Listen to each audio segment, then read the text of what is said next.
आज हम banking law second year का banking law and practices India पढ़ रहे हैं, जो कि आपका सेकेंड ईयर का एक टॉप बुक है जिसका नाम बैंकिंग लॉ है। उसका आज हम एक टॉपिक कवर करेंगे जो कि है बैंकर एंड कस्टमर रिलेशनशिप। मतलब बैंकर और ग्राहक के बीच में क्या रिश्ता है या फिर क्या संबंध है, उसके बारे में आज हम पढ़ेंगे। तो आज हमको जो कवर करना है वो है बैंकर क्या होता है, कस्टमर क्या होता है, दोनों के बीच में रिलेशंस क्या है, उस रिलेशन को टर्मिनेट मतलब समाप्त कैसे करते हैं, और बैंकर की ड्यूटीज़ क्या है, और लास्ट रेफरेंसेस की कहाँ से टॉपिक मैंने लिए हैं। तो सबसे पहले देखते हैं बैंकर होता क्या है। तो बैंकर क्या होता है, तो banking means accepting for the purpose of lending or investment of the deposit of the money for a public repayable on demand otherwise and withdrawal of check draft and otherwise। Banking का अर्थ है उधार देना या निवेश करने के उद्देश्य से जनता से धन जमा करना, मांग पर चुकाना या अन्यथा चेक ड्राफ्ट या अन्य द्वारा निकासी। मतलब आज जो हमारा टॉपिक है ना बैंकर और कस्टमर रिलेशन, उसमें हमको क्या देखना है कि बैंकर और कस्टमर के बीच में क्या रिलेशन है, कि भाई किस तरह का है, कस्टमर का मालिक है या फिर बैंकर मालिक है, इस बारे में हमको इसमें देखना है। तो इसको पढ़ने से पहले हमको क्या देखना है कि बैंकर होता क्या है। भाई बैंकर एग्जैक्टली है क्या चीज़, तो बैंकर वो होते हैं जो क्या करते हैं, एक्सेप्ट और विड्रॉ ऑफ मनी, मतलब पैसे का एक्सेप्टेंस और विड्रॉ करने का काम जो करता है वो कौन करता है, बैंकिंग करता है, बैंक करता है। जो कि आपने स्टार्टिंग में मैंने जो फर्स्ट यूनिट में भी आपको बताया था बैंकिंग की डेफिनेशन, सेम आपको मनी एंड फाइनेंस के टाइम में मैंने कॉमर्शियल बैंक में और आरबीआई के अंदर भी ये चीज़ समझाई थी कि बैंकिंग क्या होती है। तो बैंकिंग वो होती है जहाँ पे क्या करते हो आप, बैंक क्या करता है, डिपॉजिट्स को एक्सेप्ट करता है और क्या करता है, विड्रॉ करता है ऑन डिमांड। किस पे, डिमांड पे करता है। मतलब जब इंसान पैसा मांगेगा तभी बैंक उसको देगा। वो उसके वेज बहुत सारे हो सकते हैं, या चेक के थ्रू करता है वो, या फिर वो डिमांड ड्राफ्ट की तरफ, डीडी जिसकी बात बोलते हो आप, उसकी तरह करता है, या फिर पे विड्रॉल फॉर्म के उसमें करता है, जो आपका आता है एक फॉर्म जिसको आप पैसे भर के निकालते हो, उसके थ्रू निकालता है। बैंक का जो निकालने का तरीका है वो बहुत अलग अलग तरीके हैं। सेम अगर डिपॉजिट की बात करते हैं तो हम डिपॉजिट किस तरीके से करते हैं, तो या तो आप फर्स्ट चेक के थ्रू डिपॉजिट करते हो, सेकेंड ऑनलाइन ट्रांसफ़र कर देते हो, इसमें एक और आपको अगर याद हो तो एटीएम आता है, ठीक है। थर्ड और क्या हो सकता है, तो पेइंग स्लिप में जाकर आप बैंक जाकर पेइंग स्लिप में डालकर लिखकर आप बैंक में कैशियर के पास जाकर डिपॉजिट करवा देते हो। तो जहाँ आप डिपॉजिट एक्सेप्ट करते हो और विड्रॉ करते हो मैनी वेज के तरह, तो वो चीज़ क्या हो जाती है, बैंक कहलाता है, बैंकर कहलाता है। कि जो पर्सन क्या करता है, बैंकिंग डिपॉजिट एक्सेप्ट करता है। तो इसके कुछ कैरेक्टरिस्टिक्स है, उसको देख लेते हैं बैंकर के। तो a banking company should perform an essential function of accepting deposit and lending and investment of the same. मतलब क्या है कि एक बैंकिंग कंपनी को आवश्यक कार्य करने चाहिए, जैसे कि जमा स्वीकार करना, ऋण या निवेश करना, ठीक है। उसके बाद deposit have to repeat either on demand और आफ्टर एक्सपायरी स्पेसिफिक पीरियड। जमाओं को या तो मांग पर या निर्दिष्ट अवधि की समाप्ति के बाद चुकाना होगा। समझ में आया है कि डिपॉजिट हम क्या करते हैं, डिमांड के हिसाब से करते हैं कि हमारी डिमांड होगी तभी हम करेंगे, या तो हमारा कोई स्पेसिफिक पीरियड वो ख़त्म हो जाए तब हम कर सकते हैं। फिर a bank should also perform function of the collection of the check for and on behalf of his customer। Customer क्या कर सकता है, बैंक के खिलाफ, बैंक क्या कर सकती है, अपने कस्टमर के के काम भी करती है, जो कि चेक का कलेक्शन हो या फिर उसको देना हो, तो बैंक कस्टमर के बिहाफ पे ये काम करती है। It should have banking business as a main business, मतलब इसका जो मेन वर्क क्या होगा, तो बैंकिंग वर्क इसका मेन काम है। It is a necessary to use word bank, banker और बैंकिंग विथ इट्स नेम। मतलब ये नहीं है कि भाई हम बैंक है तो क्या SBI बोले स्टेट बैंक आ गया, Punjab National bank, bank of Maharashtra, ये सब हमको उस वर्ड के आगे यूज करने पड़ते हैं। तो ये आपको समझ में आया क्या बताया मैंने? बैंकर का सबसे पहला फंक्शन क्या था? एक्सेप्ट डिपॉजिट और विड्रॉ, लैंडिंग या इन्वेस्टमेंट का काम, या फिर आप दूसरा सिंपल वर्ड में कह सकते हो विड्रॉ ऑफ मनी। ठीक है, बैंकिंग का मेन वर्क क्या है? तो मेन वर्क है बैंकिंग बिजनेस। इसका काम सिर्फ बैंकिंग बिजनेस करना है, बैंक में ही काम करने के अलावा कुछ काम बैंक दूसरा काम नहीं कर सकता है। और तीसरा मैंने आपको बताया था, अगर आपको याद हो तो मैंने आपको सेक्शन 1970 बैंकिंग कंपनीज एक्ट में आपको मैंने बताया था बैंकिंग के आगे, बैंकिंग में या तो बैंक वर्ड या बैंकर या फिर बैंकिंग लगाना होता है। कोई भी एग्जाम्पल देख लो, State Bank of India, Punjab National Bank, Axis Bank, HDFC Bank और आपके ICICI Bank, Kotak Mahindra Bank, ये सब क्या बैंक वर्ड आ ही रहा है ना सब में, तो वो चीज़ है कि कंपलसरी है इस चीज़ को यूज़ करना। ठीक है, ये कुछ कैरेक्टरिस्टिक्स है बैंक के कि बैंक क्या है और बैंक क्यों है, कैसे कुछ लक्षण कि भाई बैंक किस तरीके से आप पहचान सकते हो, भाई किसी को नहीं बताओ भाई तो इस तरीके से आप बैंक को पहचान सकते हो। ठीक है, अब हम देखते हैं नेक्स्ट कस्टमर क्या होता है। कस्टमर एग्जैक्टली क्या होता है? तो customer is a one who account with a bank और whom a banker habitually undertake to act as such. मतलब एक ग्राहक वह होता है जिसका एक बैंकर के साथ खाता होता है या जिसके लिए एक बैंकर अदातन ऐसे कार्य करता है।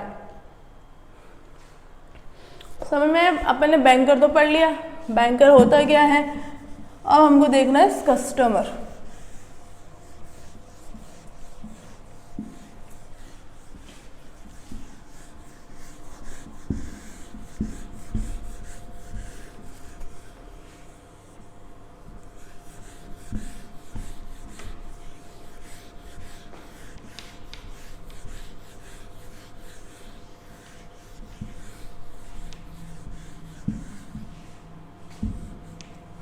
तो कस्टमर क्या होता है आपके?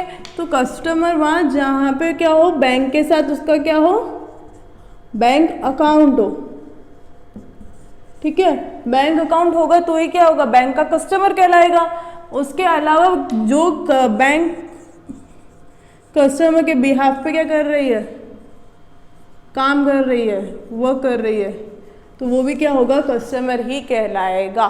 कि home banker is habitually undertake it, मतलब उसके अंडर में ही वो काम कर रहा है, तो वो जो कहलाएगा वो कस्टमर। मतलब customer is those person which has account with bank and customer habitually are undertaken with it.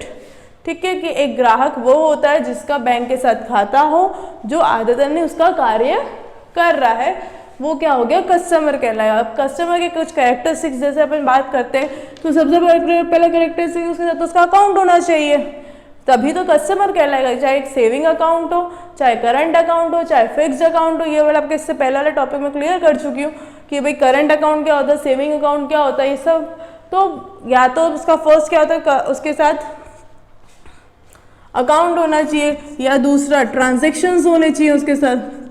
Account बन गया मेरा तो उसके साथ ट्रांजेक्शन हो जाएगा, ट्रांजेक्शन नहीं है तो बैंक क्या करेगा, उसका नाम हटा देगा कि भाई ना तो मेरा 1 साल में 2 साल में उसके साथ कोई ट्रांजैक्शन ही नहीं हो रहा है। मतलब मान लो कि 5 साल हो गए मेरे को और मेरे इसके साथ कोई ट्रांजैक्शन नहीं, मतलब 1 रुपये का भी ट्रांजैक्शन नहीं हो रहा, तो बैंक ऑटोमेटिकली क्या करेगी, उस अकाउंट को बंद कर देगी, डिफॉल्ट करके बंद कर देगी, क्योंकि उसमें तो एक भी ट्रांजैक्शन नहीं हो रहा है। Frequency is not necessary. मतलब क्या है आपका कि आवृत्ति आवश्यकता नहीं है कि मतलब फ्रीक्वेंसी की, ये नहीं कि भाई मेरे को 1 महीने में 500, अगले महीने में 500, तीसरे महीने में 500 ही जमा कराने। इसका मतलब ये नहीं है कि भाई ट्रांजेक्शन रेगुलर होने चाहिए। मान लो कि 1 महीने में करवाए, फिर तीसरे महीने में करवा रहा हूँ, फिर 5वें महीने में पैसे का, तो अकाउंट से ट्रांजेक्शन मीन्स कि ऐसा नहीं कि लगातार करते रहो, 1 महीना 2 महीना 3 महीने में। नॉर्मली बैंक में पैसे डिपॉजिट करो, निकालो, वो चीज़ें। और आज के डेट में मेनली काम तो हो ही गया है कि सारा सब काम क्या होता है, बैंक के थ्रू होता है, क्योंकि आजकल हम ऑनलाइन सारा काम कर रहे हैं। कोरोना के चक्कर में क्या आजकल सारा काम क्या हो गया, ऑनलाइन हो गया, तो दैट इज वाई। अब इसमें क्या होता है, nature regular banking business, customer के पास रेगुलर बैंकिंग बिजनेस होनी चाहिए। ऐसा नहीं कि एक बार अकाउंट खुलाया और भाग गया, वो चीज़ नहीं होनी चाहिए। कस्टमर नीड नॉट नेसेसरी, कोई भी नेसेसरी नहीं है उसको कि वो हर को जॉइंट स्टॉक कंपनी में उसके शेयर्स खरीदे या कुछ भी करे। ठीक है, ये कुछ है कैरेक्टरिस्टिक्स, अपन पढ़ लेते हैं एक बार। He must have account in a bank, that is saving account, current account etcetera. उसका बैंक के साथ खाता होना चाहिए, अर्थात बचत खाता, चालू खाता आदि। The transaction between the banker and customer should be banking nature. Banker और ग्राहक के बीच में लेन देन बैंकिंग प्रकृति का होना चाहिए। Frequency of transaction is not necessary through to anticipate. अप्रत्याशित के लिए माध्यम से लेन देन की आवृत्ति आवश्यकता नहीं है। One should deal with the bank is in its nature of regular banking business. ठीक है, अ कस्टमर मतलब एक को बैंक के साथ नियमित बैंकिंग व्यवसाय की प्रकृति निपटाना चाहिए। A customer should be need not necessary person have even joint stock company firm society. Banker के ग्राहक के लिए ज़रूरी नहीं है कि संयुक्त स्टॉक कंपनी सोसाइटी और यही ग्राहक को हम नॉर्मल पर्सन भी क्या हो सकते हैं, उसके ग्राहक हो सकते हैं। अब जो हमारा मेन टॉपिक है आज का कि भाई बैंकिंग और कस्टमर के बीच में रिलेशन, मतलब बैंकर्स और ग्राहकों के बीच में क्या रिलेशन है, वो तो हमारे बैंकर और कस्टमर के बीच में 2 रिलेशन होते हैं। एक रिलेशन होता है जनरल और एक होता है स्पेशल। जनरल रिलेशंस क्या होते हैं, तो जनरल रिलेशंस आपके वो जैसे डेटर और क्रेडिटर का, बेलर और बेली का, एजेंट और प्रिंसिपल का, ट्रस्टी का, ये आपके जनरल रिलेशंस होते हैं। वहीं अगर हम बात करते हैं स्पेशल की, तो लीन का, सेट ऑफ का, एप्रोप्रिएशन, चार्ज, इंटरेस्ट, कमीशन। ठीक है, 2 तरह के रिलेशन होते हैं आपके। एक होता है आपका जनरल मतलब सामान्य, और एक होता है विशेष मतलब स्पेशल। अब जनरल में आपके क्या क्या हो सकता है, तो सबसे पहला आपका डेटर एंड क्रेडिटर, लेनदार और देनदार का रिश्ता होता है। दूसरा आपका कौन सा होता है, बेलर एंड बेली, मीन जमानतदार और जमानत देने वाला, जमानत देने वाला, जमानत लेने वाले क्या। तीसरा एजेंट और प्रिंसिपल का। चौथा आपका कौन सा लास्ट रिश्ता क्या होता है आपका, तो आपका लास्ट जो होगा वो होगा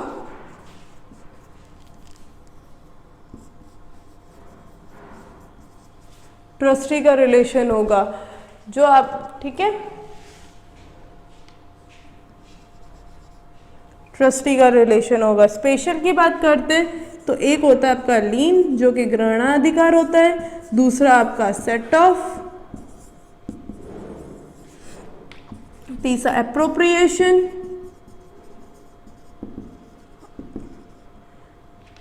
विनिमय, और लास्ट आपका जो भी चार्जेस होता है उसका interest, commission, charges, interest, commission etcetera.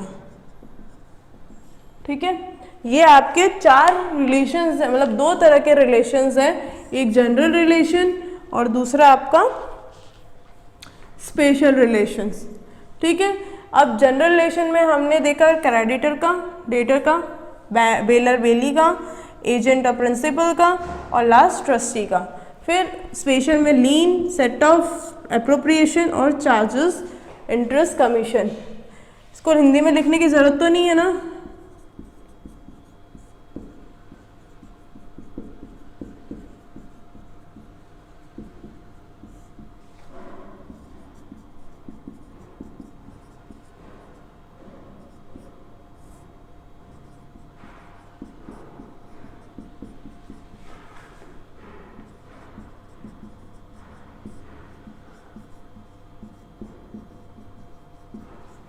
Agent का एजेंट ही होता है।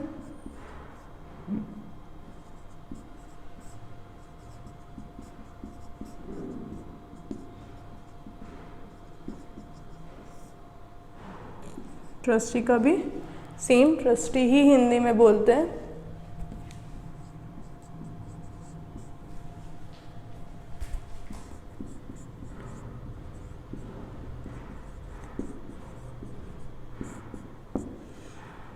सेट ऑफ का सेट ऑफ कोई चेंज नहीं होता वर्ड में। और चार्ज इंटरेस्ट कमीशन मतलब आपका हो जाएगा ब्याज कमीशन आदि का रूप में। तो ये आपके क्या हो गए, 8 रिलेशन हो गए, मतलब 4 ये आपको इसको पढ़ना है। क्वेश्चन अगर आपसे पूछा जाता है कि right relationship between banker and customer, तो आपको ये दोनों चीज़ें को मेंशन करनी है। अगर आपसे पूछा जाता है right the relation between customer and right general relationship between customer and banker, तो आपको सिर्फ इस 4 को ही समझाना है। अगर स्पेशल पूछता है तो ये 4 समझाने हैं। इसके अलावा आपका एक क्वेश्चन और आता है right the types of customer, वो हम इसके अगले लेक्चर्स में पढ़ेंगे। बट ये चीज़ आपको इस तरीके से पूछी जाएगी। कभी कभार क्वेश्चन जो आता है सिर्फ ये पूछा जाता है कि भाई 2 मार्क्स में कि डेटर क्या होता है, क्रेडिटर, डेटर और क्रेडिटर के बीच में रिलेशन क्या है, या बेला बेली के बीच में रिलेशन क्या है। तो ये चीज़ें आपको इस तरीके से पढ़नी होगी। चलो अपन एक छोटा देख लेते हैं। अब आता है सबसे पहले डेटर और क्रेडिटर, मतलब लेनदार और देनदार के बीच में क्या होता है, बैंकर और बैंक। तो when a customer deposit money with the bank, the customer become lender and bank become borrower.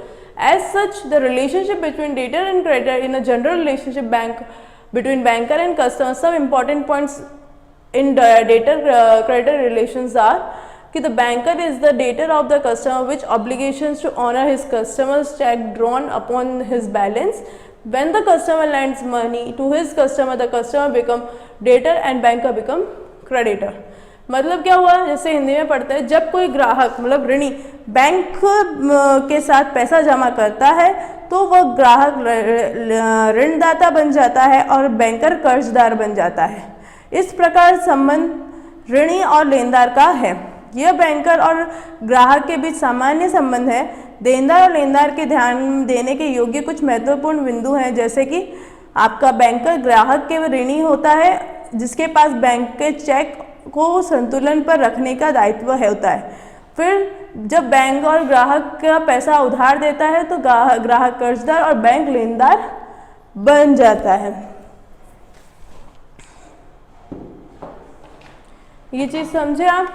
अब इसमें अपन पहला देख लेते हैं।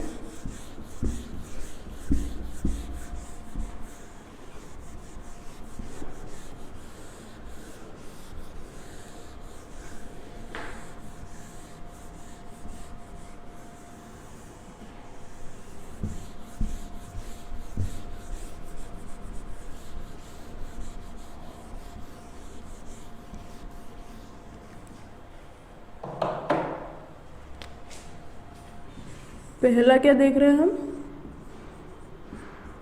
डेटर एंड क्रेडिटर, मीन्स लेनदार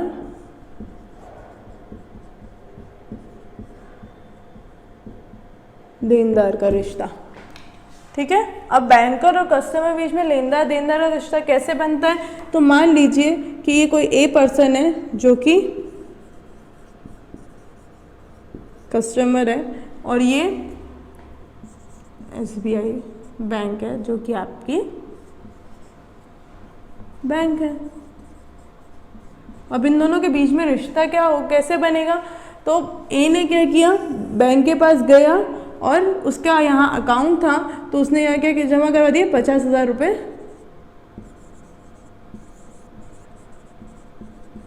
डिपॉजिट कर मतलब जमा करा दिए।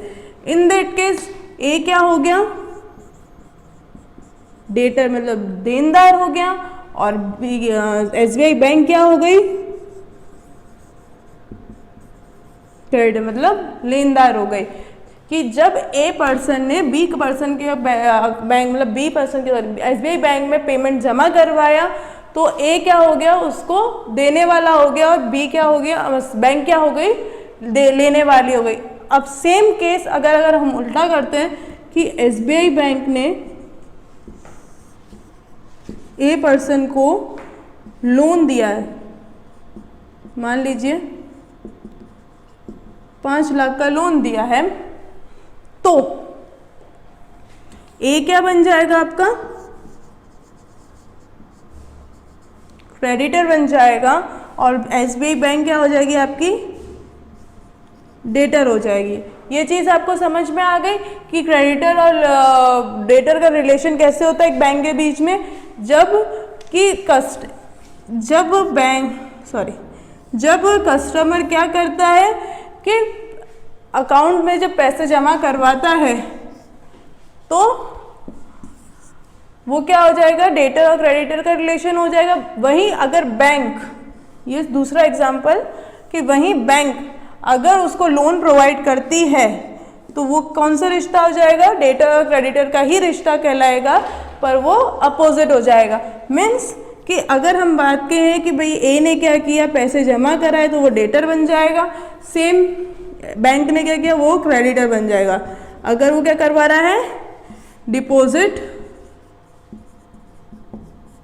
करा रहा है, तो सेम अगर ए बैंक क्या कर रही है, उसको लोन दे रही है, तो बैंक क्या बन जाएगी, उसकी डेटर बन जाएगी, और ए क्या बन जाएगा, उसका क्रेडिटर बन जाएगा। तो ये आपका दूसरा एग्जाम्पल, ये फर्स्ट एग्जाम्पल। अगर इनको भी आप नॉर्मली कर लिख कर आप दे देते हो तो भी आपका ये क्वेश्चन 5 मार्क्स तो इजीली कवर कर लेता है, या फिर 2 मार्क्स से तो इजीली हो ही जाएगा। 2 मार्क्स से क्वेश्चन अगर सिर्फ इसके बारे में पूछते हैं तो। अगर 10 मार्क्स का क्वेश्चन आता है तो इसमें डायरेक्टली क्वेश्चन क्या आएगा कि जनरल रिलेशनशिप लिखो, जनरल रिलेशन ऑफ बैंक और बैंक कस्टमर। तो आपके वो चारों को आपको इसमें समझाना पड़ेगा, और इस तरीके से अगर नॉर्मली आप समझा देते हो तो सिंपली अच्छे से आपका लिखा जाएगा। अब अगर नेक्स्ट देखते हैं, banker as an agent. Agent के जैसे कैसे काम करता है, तो generally banker renders agency or services to the customer. They pay insurance premium, electricity bill, taxes, etc. They collect interest on investment, dividend on shares, collect checks, etc. Banker act as per the standing charges of their customer. आमतौर पर bank अपने ग्राहकों की agency सेवाओं को प्रदान करता है। वे बीमा प्रीमियम, बिजली बिल आदि के भुगतान करता है। वे निवेश के पर एकत्र करता है, शेयर के लाभांश, चेक जमा करता है आदि। बैंकर ग्राहक के स्थायी निर्देशों के अनुसार कार्य करता है। इन सेवाओं को बैंकर से मामूली कमीशन लेता है, और बैंकर इन सेवाओं के प्रदान करके एजेंट के रूप में कार्य करता है। ग्राहक जो स्थायी निर्देश देता है एक प्रमुख रूप में कार्य होता है, इसलिए बैंक ग्राहक का संबंध एजेंट और प्रिंसिपल के जहां तक इन सेवाओं का संबंध होता है। ठीक है, हमारा सेकंड क्या है,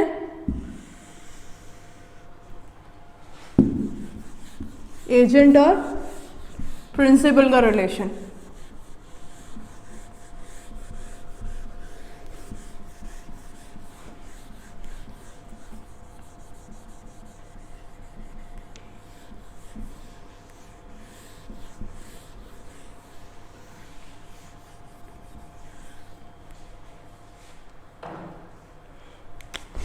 सेकंड क्या हो गया,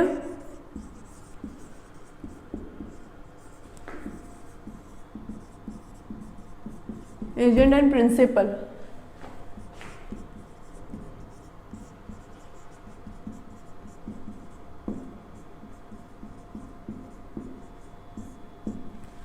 अब एजेंट और प्रिंसिपल का रिलेशन कैसे होता है, तो मान लो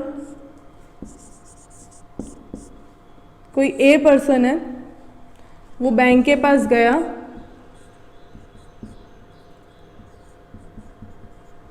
HDFC बैंक के पास गया, उसका अकाउंट वहाँ पर है, उसने क्या कहा कि आप मेरे बिहाफ पे जो भी बिल्स आते हैं, बिल्स में से मान लीजिए कि लाइट का बिल हो, मोबाइल का बिल हो, पानी का बिल हो, कोई भी बिल्स आते हैं तो आप मेरे बिहाफ पे मेरे अकाउंट से क्या करिए, डिडक्ट कर कर उसको पेमेंट कर दीजिए, चाहे इंश्योरेंस प्रीमियम हो,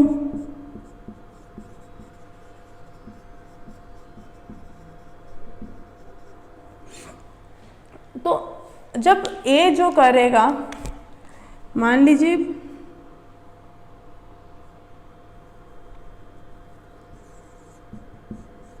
ठीक है, अब क्या हो गया, जब ए ने बोला बैंक को कि मेरे बिहाफ पे जो भी बिल्स आ रहे हैं, चाहे लाइट बिल हो, मोबाइल बिल हो, वाटर बिल हो, इंश्योरेंस प्रीमियम हो, कुछ भी हो, मेरे बिहाफ पे क्या करो, आप पे कर दो, तो इन दैट केस बैंक क्या हो गया, उसका एजेंट बन गया। वहीं बैंक ए पर्सन क्या होगा, उसका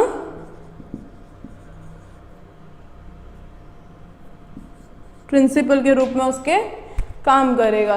तो ये चीज़ आप इजीली समझ सकते हैं कि जब एक बैंकर और कस्टमर का रिलेशन होता है, तो जब एक पर्सन बैंक को कहता है कि मेरे बिहाफ पे आप क्या करो, कुछ मेरा पेमेंट सारे कर दो और मेरे अकाउंट से डिडक्ट कर लो, उस टाइम क्या होगा, जब ये चीज़ होती है तो बैंक क्या करती है, उस कस्टमर से, मतलब ए पर्सन से एग्जाम्पल जिससे रहे, उससे क्या करेंगे,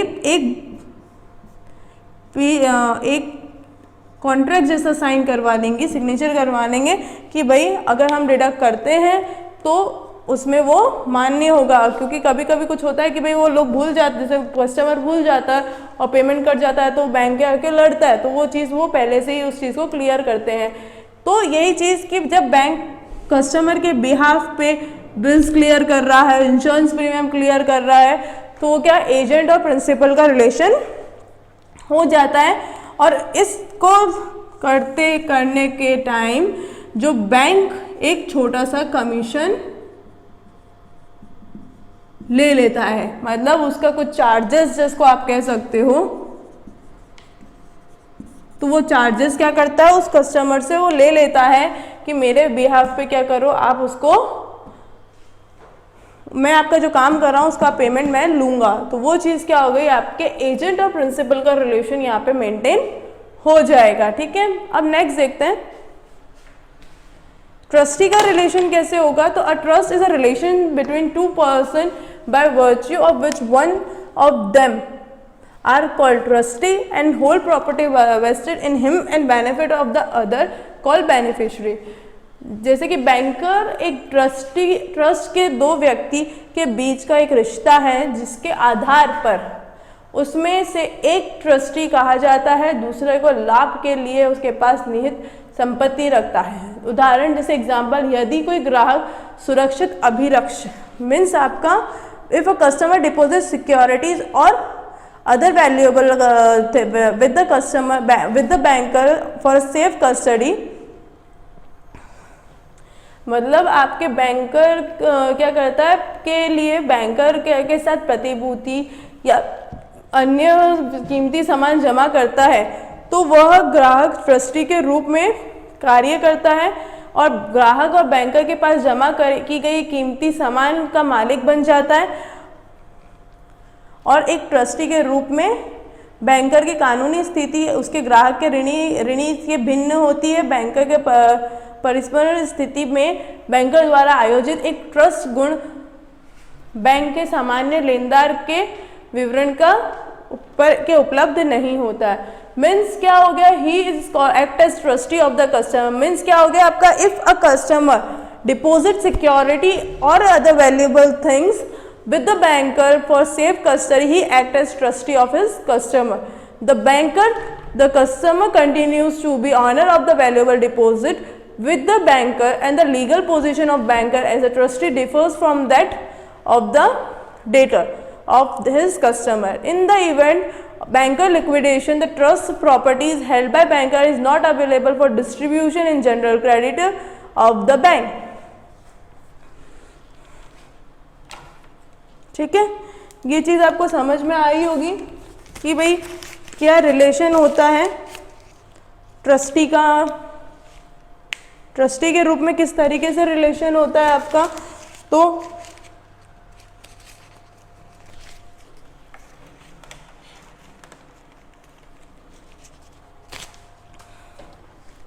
ट्रस्ट। अब क्या हो गया, बैंकर्स एजेंट वाला रिलेशन जैसे हमको पता चल गया, तो दूसरा रिलेशन क्या है ट्रस्टी का।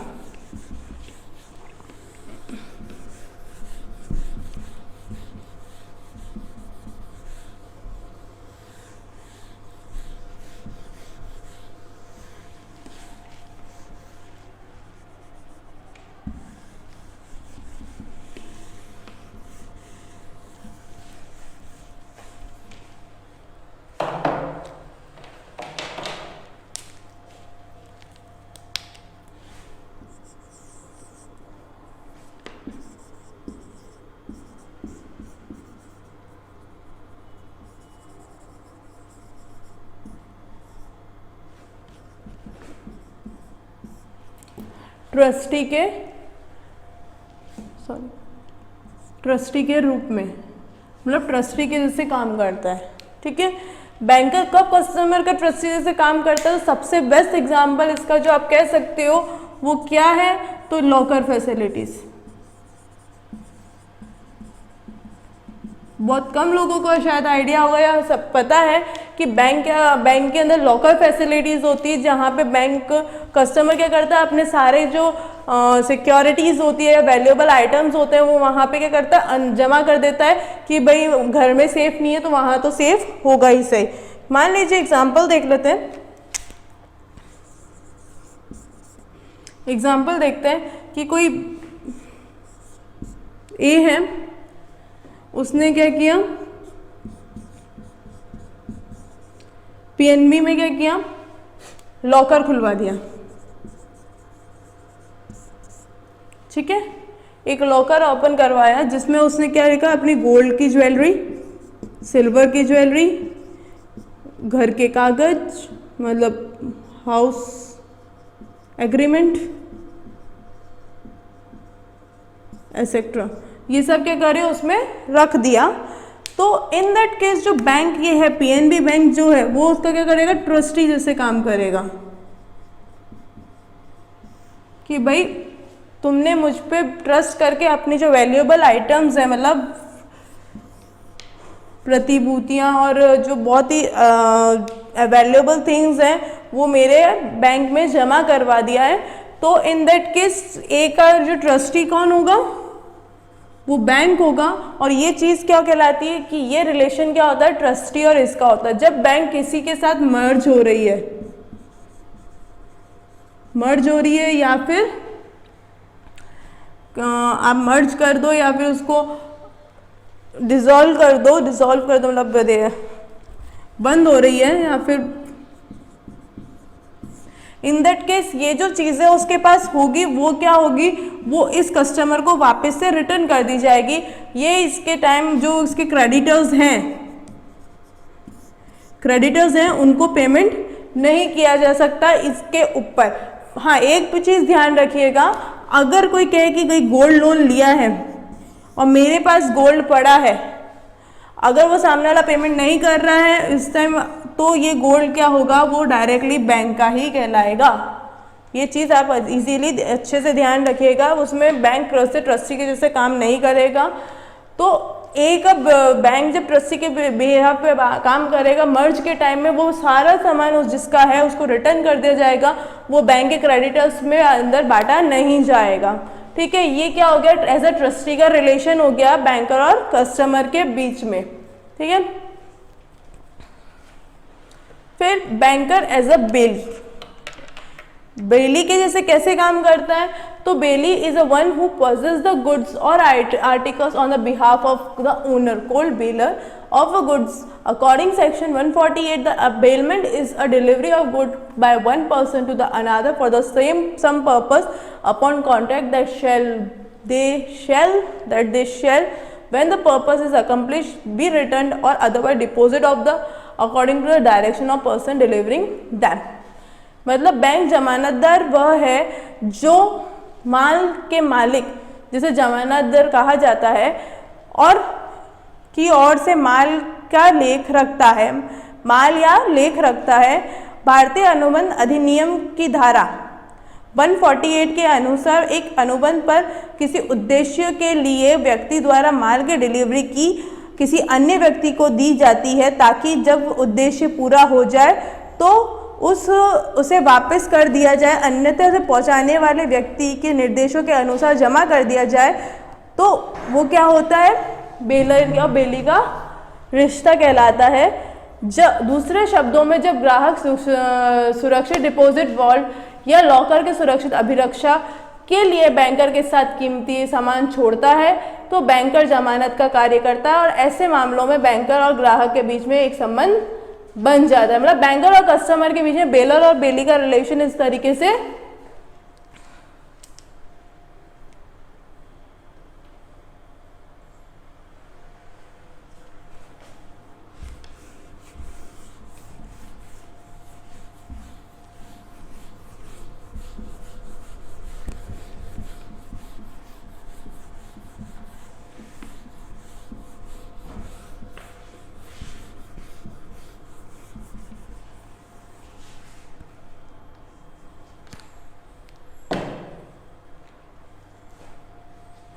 इसका लास्ट आपका जनरल रिलेशनशिप का लास्ट होगा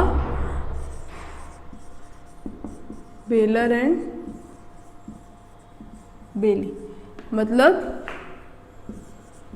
जब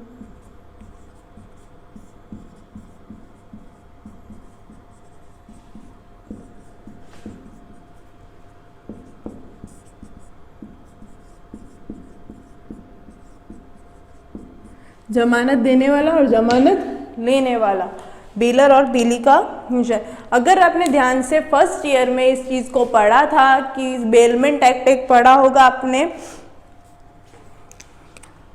सेक्शन 148 के अंदर आपने एक बेलमेंट एक्ट पढ़ा होगा जहाँ पे एक पर्सन दूसरे पर्सन को क्या करता है, गुड्स की डिलीवरी देता है और वो जब तक उस चीज़ का काम पूरा नहीं हो जाता तब तक वो उसके पास रहता है। फिर जब हो जाता है तो वो वापस वो ए को ट्रांसफ़र कर देता है या इसको ये बोल देगा कि मुझे उसका ऐसा काम करना है तो ये वो कर देता है। वो चीज़ क्या होती है, बेलमेंट कहलाती है। तो सेम वही रिलेशन बैंकर और कस्टमर के बीच में भी आके होता है, मतलब एक बेलमेंट का रिश्ता कहलाता है। इन दैट केस क्या होगा,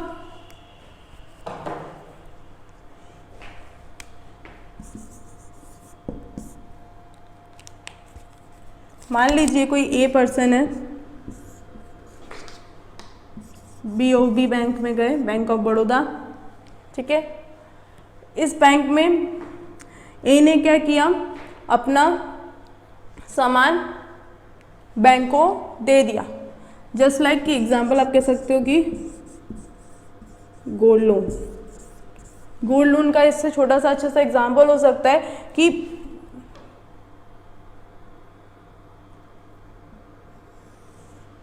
गोल्ड लोन भी कह सकते हो, या फिर गोल्ड लोन से अच्छा एक काम करो,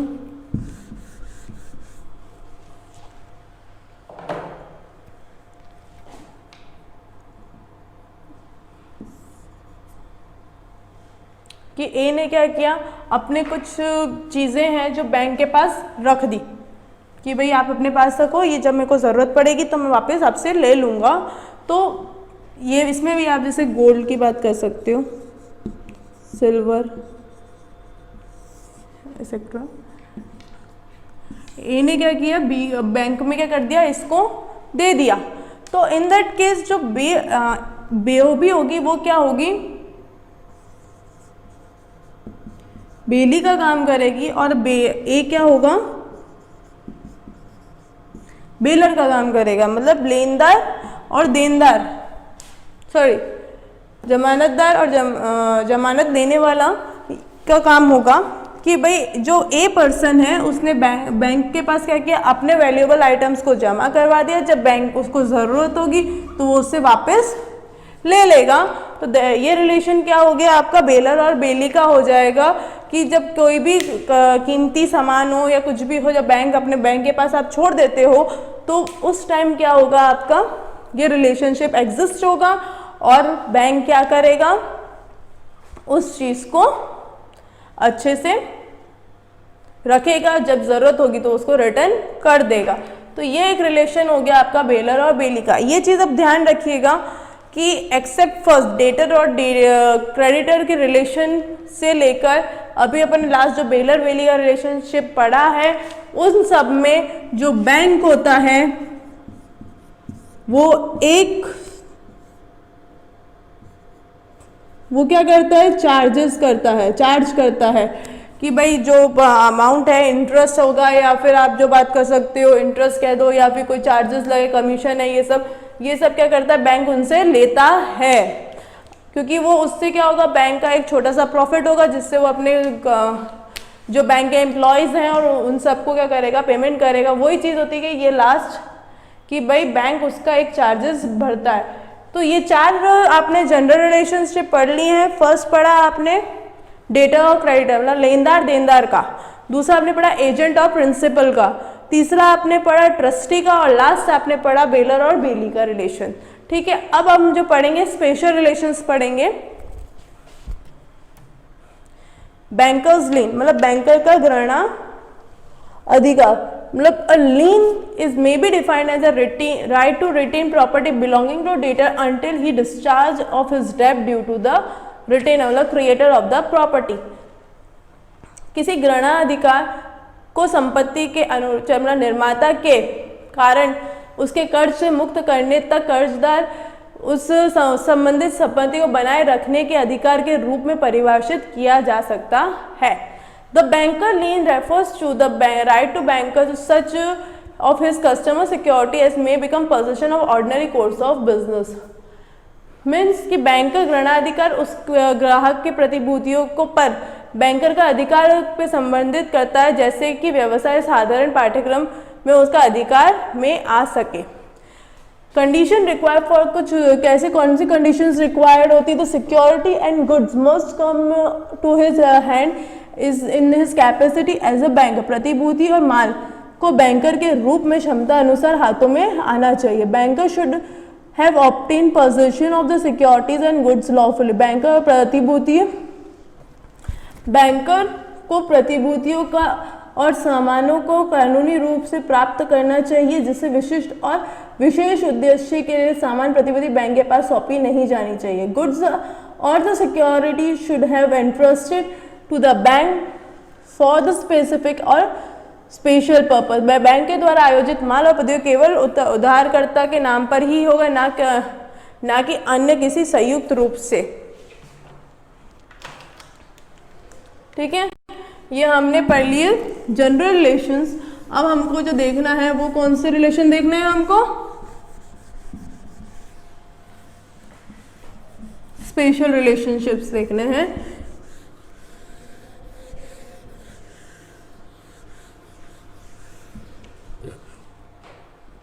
तो स्पेशल रिलेशनशिप में फर्स्ट क्या होगा आपका, लीन का कहलाएगा, मतलब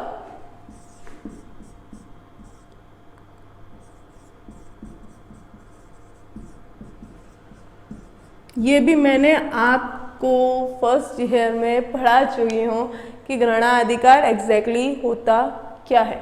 तो ग्रहणा अधिकार या फिर लीन होता क्या है, जहाँ पे क्या होता है, एक पर्सन अपने गुड्स का पोजेशन दूसरे पर्सन को क्या करता है, दे देता है। तो वो चीज़ क्या हो जाती है, ग्रहणा अधिकार की पोजेशन का ट्रांसफर होना, मतलब प्रॉपर्टी इसी की रहेगी पर प्रॉपर्टी क्या होगी उसकी उस पर ट्रांसफर हो जाएगी कि define as the right to retain the debtors until उसका डेप्ट जो है वो ड्यू कंप्लीट नहीं हो जाता। मान लीजिए कि बी ने ए से लोन लिया है, ए ने बी से लोन लिया, तो इसने क्या किया, अपनी मोटरसाइकिल गिरवी रख दी। तो ये जो चीज़ हो गई ना, ये लीन हो जाता है कि जहाँ पे आप अपने गुड्स को दे देते हो, जब तक उसका पूरा डेप्ट क्लियर नहीं हो जाएगा तब तक क्या होगा, वो उस चीज़ को क्लियर नहीं करेगा। तो अब बैंकर लीन क्या होता है, तो इसमें क्या करते हैं, जो कस्टमर्स होते हैं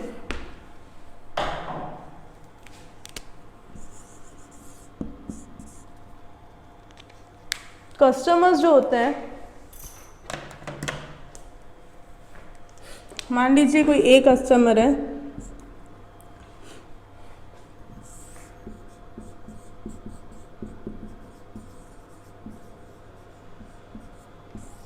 ठीक है, एक्सिस बैंक के पास गया, उसको लोन चाहिए, उसने लोन का एग्जाम्पल ले लेते हैं हाउस लोन। हाउस लोन चाहिए तो उसने क्या किया, हाउस के जो चाहिए वो 20 लाख रुपए का लोन चाहिए उसको। कितने का?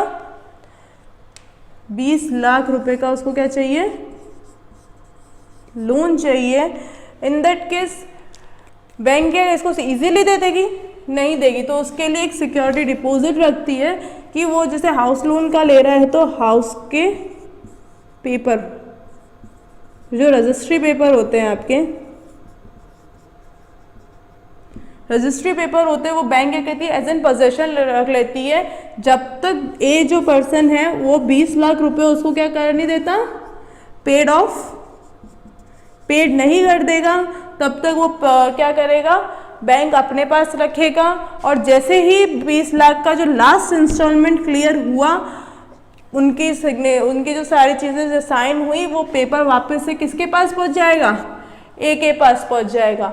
दैट इज मीन्स कि ये हो गया आपका बैंकर्स लीन, कि जब ए पर्सन ने बैंक से लोन लिया तो उसके बदले उसने एक पोजीशन लिया, जब तक वो पोजीशन क्लियर नहीं हुआ तब तक वो चीज़ उसके पास ही रही, और जैसे ही क्लियर हुआ वो उसको वापस रिटर्न कर देगा।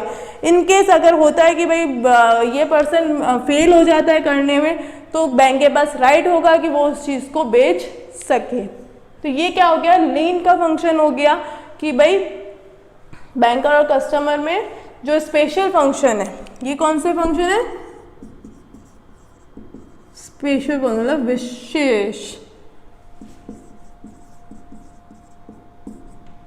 विशेष फंक्शन, ठीक है, विशेष संबंध। तो ये ग्रहणाधिकार का सबसे पहला फंक्शन हो गया। अब जो नेक्स्ट देखेंगे, right off set off, bankers right to set off. Banker can add the debit balance of customer account with any balance standing to the customer credit.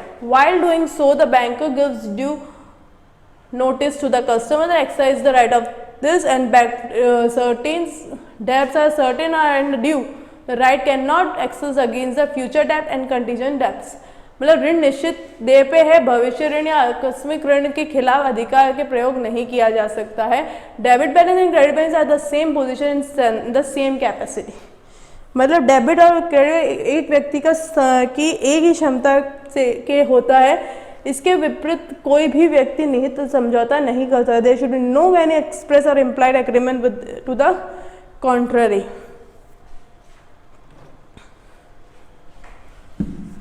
ये सारे जो स्पेशल राइट्स हैं मैं आपको फर्स्ट ईयर में Indian contract act में मैं बता चुकी हूँ।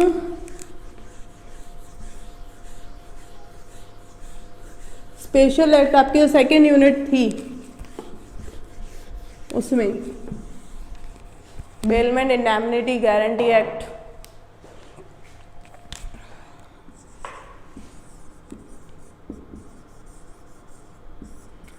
सेट ऑफ का राइट कैसे होता है बैंकर के पास, कि मान लीजिए कोई एक पर्सन है, ए पर्सन है,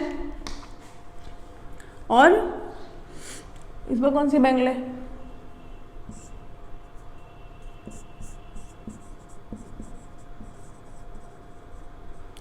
आईसीआईसी बैंक के पास है। ए पर्सन के आईसीआईसी बैंक में एक अकाउंट प्लस 2 अकाउंट है, दोनों एक ही बैंक में अकाउंट उसने खोल रखे हैं। एक भाई मान लीजिए एक उसका सिंगल पर्सनल अकाउंट है और एक उसका जॉइंट अकाउंट है अपनी वाइफ या फिर अपने फ्रेंड भाई बहन के साथ, जिसके साथ ही मने वो। तो अगर बैंक जो ये ए पर्सन है उसने कहा बैंक को कि मेरा इस अकाउंट का जो बैलेंस है अगर इसमें कभी कमी पड़ जाती है और इसमें ज़्यादा होता है तो उसके साथ उसको क्या करें, अमाउंट को थोड़ा उधर ट्रांसफ़र कर दें, तो उससे क्या होगा, बैलेंस का इक्वलाइज हो जाएगा, डेबिट और क्रेडिट हमेशा इक्वलाइज हो जाएगी। तो इन दैट के तभी बैंक क्या करेगा, उसको ट्रांसफर करेगा मीन्स सेट ऑफ करेगा, और बैंक के पास ये कोई राइट नहीं होता कि भाई फ्यूचर में कुछ प्रॉब्लम आने वाली है या कोई कंटीजेंट चीज़ हो रही है, मतलब आकस्मिक होने वाली है तो उसका पेमेंट करेगा, तो वो चीज़ नहीं होती है। बैंक जब एक ही पर्सन के दो अकाउंट में अमाउंट डिफरेंस होता है, भाई दूसरा प्रॉब्लम में आने वाला है, तो उसका अकाउंट में अमाउंट में उससे सेट ऑफ कर सकती है। उससे पहले बैंकर को कस्टमर से बात कर सारी चीज़ें फाइनलाइज करने के बाद ही वो चीज़ होती है, ठीक है। फिर आपका आता है राइट टू अप्रोप्रिएशन, मतलब as a part of ordinary banking business banker receives a deposit of a money from his customer and customer has right to designate truth which account is particularly on amount is credited where he has more than one account and or loan account. In case the customer has not appropriated the indicate his account to which the said amount is credited and creditor liability is applied to the payment to any debt owed by the debtor including the debt paid by limitation. साधारण banking व्यवस्था के हिस्से में के रूप में banker अपने ग्राहक का धन प्राप्त होता है। ग्राहक ये निर्धारित करने का अधिकार है कि किस खाते में एक विशेष राशि जमा की जाए। जहां उसका एक से अधिक खाता और या ऋण खाता है हो, यदि ग्राहक विनियोजित नहीं किया है अर्थात उसके खाते में इंगित नहीं किया जा है जिससे उक्त राशि जमा की जानी चाहिए, तो लेनदार ऋणदाता द्वारा दिए गए किसी भी ऋण पर भुगतान को लागू करने के लिए स्वतंत्रता है जिसमें सीमा तक ऋण शामिल है। समझ में आया ये चीज़ आपको कि भाई बैंक क्या करता है कि जब ग्राहक का कोई पेमेंट है उसको मिल जाता है, अगर जब तक ग्राहक ने क्या किया उसको विनियोजित नहीं किया है, मतलब बताया नहीं है कि वो पेमेंट कहाँ ट्रांसफ़र करना है, तब तक बैंक अपना दिमाग नहीं लगाता है।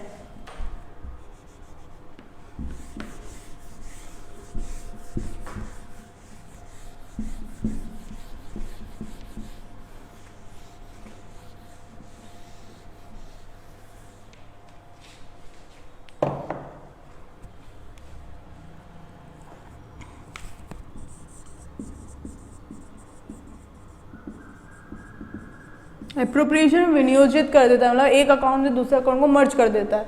तो इसमें क्या होता है, जो बैंकर होते हैं वो कस्टमर अगर उसको पेमेंट देता है और उसके पास एक अकाउंट होता है जो उसका काम का होता है, दूसरा होता है कि लोन अकाउंट होता है। तो बैंक क्या करता है, उसको कस्टमर अगर बोलता है कि उसको इस अकाउंट में जमा करना है तो उसमें करेगा, अगर वो उसमें करता है तो वो उसमें करेगा। पर जब बैंक उससे परमिशन लेता है कि इन दोनों अकाउंट को क्या करो, मर्ज कर दो, तो that is called bankers appropriation. मतलब वो एप्रोप्रिएशन विनियोजित कर देगा कि अगर कोई भी अमाउंट लोन का होता है, उसी बैंक अकाउंट का होता है, तो वो डायरेक्टली क्या करेगा, इस अकाउंट से क्या करेगा, डेबिट कर लेगा और उसको खत्म कर देगा। तो ये चीज़ हो गई आपके बैंकर्स एप्रोप्रिएशन।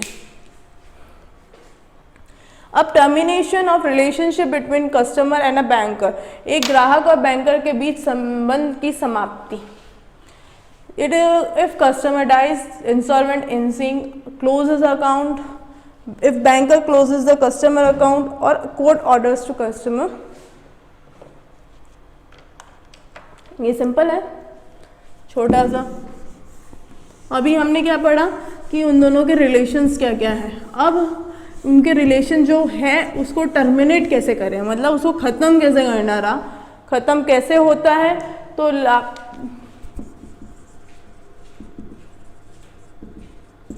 टर्मिनेशन कैसे होगा, या तो जो कस्टमर है वो उसकी डेथ हो जाती है, ठीक है, या तो वो मर जाता है, या तो फिर दूसरा आपका रीज़न क्या हो सकता है, इंसॉल्वेंट हो जाएगा, या वो पागल हो जाएगा, या वो कस्टमर अकाउंट को क्लोज कर देगा, या बैंक उसके अकाउंट को क्लोज कर देगी।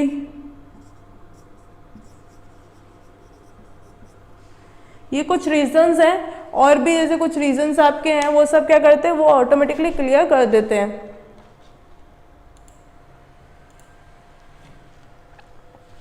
ठीक है, ये 5 रीज़न है कि भाई बैंक का वो उसका रिलेशन टर्मिनेट कर सकते हैं। और भी जैसे अगर आपने इंडियन कॉन्ट्रैक्ट एक्ट पढ़ा है, उसमें जितने भी रिलेशंस हैं आपके, मान लीजिए कि फ्रॉड है, कोरोजन है, मिसप्रेजेंटेशन है, वो सब इसमें इंक्लूड कर सकते हो कि इस टाइम पे क्या होगा, बैंक और कस्टमर का रिलेशन टर्मिनेट हो जाएगा। अब हमारा जो लास्ट टॉपिक है कि भाई बैंकर पढ़ लिया, सब पढ़ लिया, तो एक चीज़ हमने तो देखी ही नहीं,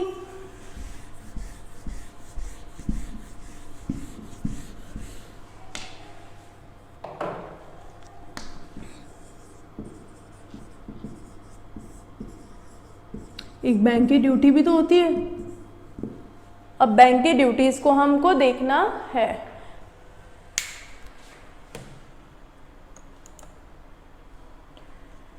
A duty to maintain secrecy, confidential customers account, duty to honor check, duty to pay bills, duty to provide proper services, duty to have direction given by customers and duty to submit periodical statements।